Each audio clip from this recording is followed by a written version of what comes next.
Hello all, welcome to Soumya's Tech Talks. Today in C programming lecture we will cover loops. So today let's see what we are covering. So we will cover below topics: increment operators, decrement operators, for loops, while loops, infinite loops, and all concepts we will see some sample programs. Let's start.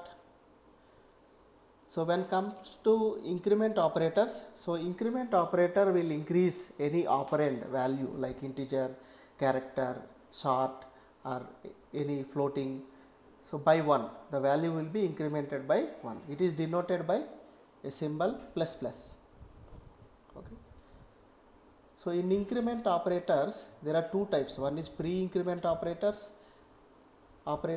and post-increment operator. So in pre-increment operator, so how it works? So when you are using pre-increment operator inside any C expression, like you can see here int x equals to plus plus a. So this is the expression. So here there are two operands, two operators involved. One is equals operator and pre-increment, because you have placed the plus plus before this a, so it is called pre-increment. So here what happens before assignment, so the pre-increment operator will be executed. So first a will be incremented first, then it will be assigned. So in these kind of scenarios you can use pre-increment. Not only assignment operation, you can take any C expression. So inside that you can use this pre-increment. So it will works like this. So first the value will be incremented, then it will be used in the expression. Let's see post increment. So it is opposite to pre increment. Like first the expression will be evaluated and then later the operand whatever having this post increment will be incremented by 1. So here x equals to a plus plus, means the plus plus is placed after the operand, so it is called post increment. So here x will be 5 only, but a will be incremented to 6. So what happened here? First the assignment happened first with the previous value of a. Once assignment is done, then the value will be incremented. So you can choose based on your use case and scenario, you can use either pre-increment or post-increment. So let's see decrement operators. It is also same like increment operator, but it instead of incrementing by value 1, it will decrement. So all it is denoted by minus minus symbol. So all behavior pre-increment, like pre-increment, it has pre-decrement, post-decrement, everything works same as increment operators. So now let's go to the loops. So what is the loop? You can see the picture. Loop is if you want to execute multiple instructions continuously, like you can let's have some C instructions which you want to execute multiple times, so you can use the loops. So it has a start initialize condition and then there is a condition check. Once check is passed, the instruction will be executed. So again it will go to condition check, so it pass, then instruction will be executed. It will repeat like this until the condition fails. So once the condition fails, the loop will exit. So let's see what are the different kinds of loops available in C programming. So we have for loop, while loop and do while loop. Let's see each one individually. So when it comes to for loop, the syntax is like this. So for, you have a brace, closing brace and starting brace here, and here there are 3 parts. So each one is separated by semicolon. So first will be initialization. So this is used to initialize some variables, counter variables or conditional variables. This will be executed only once. So only once before starting your loop, before the first iteration. So second one is condition check. So this is the check where whether it will be decided whether loop will be continue or loop will be exit. So this condition variable will be checked every time. Whenever a iteration is completed, it will be checked before starting the next iteration. So it can be a logical expression like equals to, greater than, less than, anything which gives either true or false. You can also simply place 1 or 0. If you place 1, it will never ends, it will keep continue infinitely. If you place 0, it never starts because always false. So this is the condition check which will be executed after before every iteration, you can say. Okay.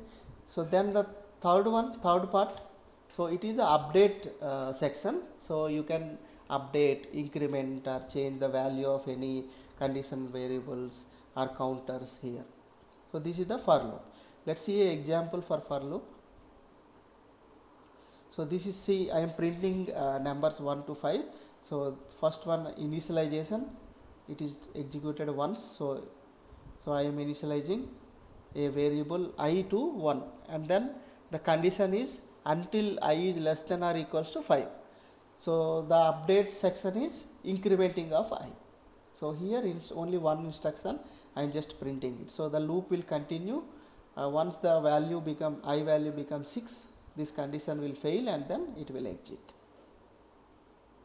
Okay. So now let's see the while. It don't have, like for loop, it don't have, it is a simple, you have a while and then a condition check. If condition true, the instructions will be executed. So the condition is same as for loop condition. So all whatever for loop condition, whatever rules are there, everything will be applicable here. Let's see one example for the while loop. So this is here, there is no sections for initialization and updation, so we have to do as a separate instruction. So before while, I have initialized I to 1, and then I am checking whether it is less than or equals to 5. So I am printing and updating also here. After printing, I am updating its value using the post increment. You also can do here I++. So you can directly give printf %d, instead of I you can give I++, or you can do it as separately. So if you do I++, first print will be print will be done using the previous value, and once print is done, I will be incremented. This is how you can use the post increment. Okay. Let's see another variant, do while. It is same as while, only difference is at least one time the instructions will be executed for first time without irrespective of the condition.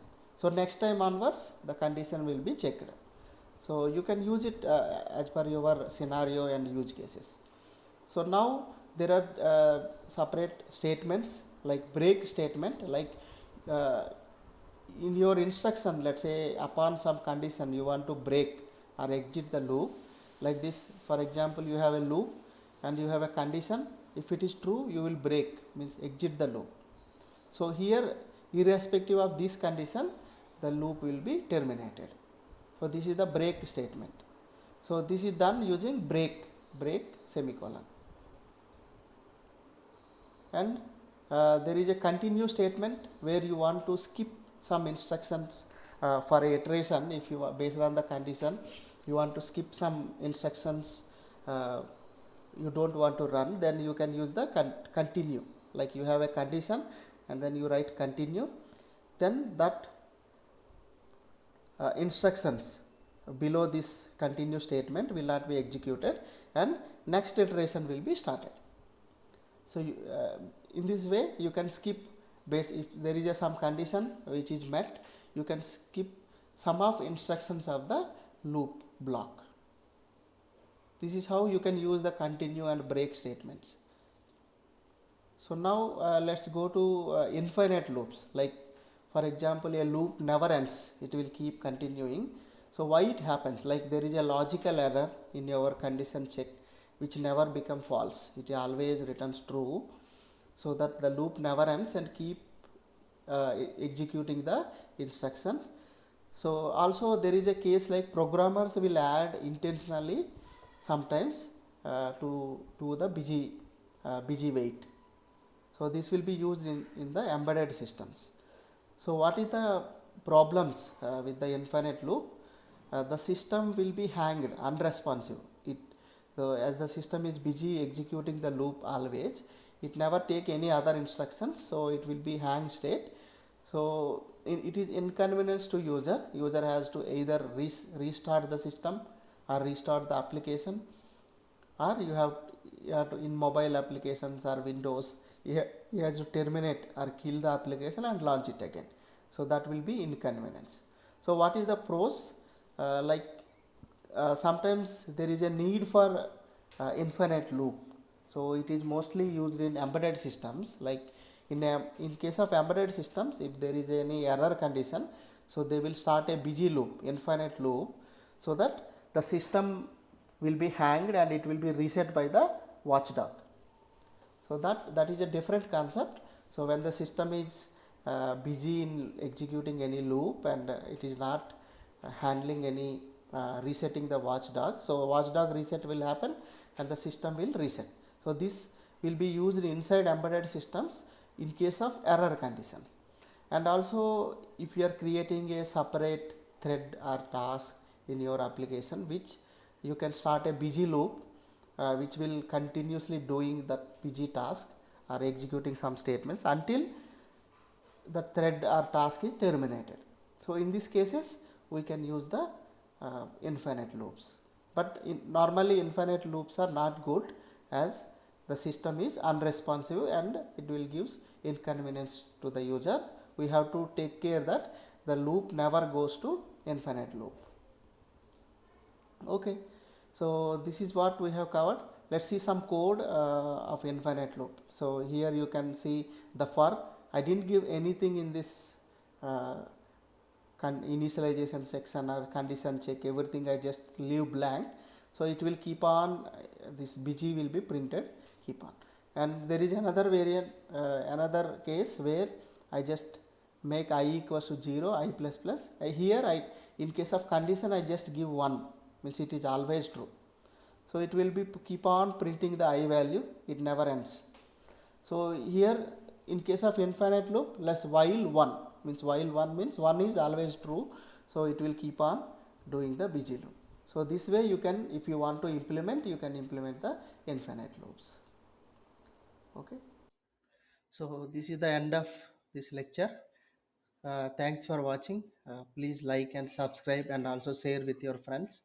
We will see you in the next upcoming lectures on advanced C programming. Thank you. Bye for now.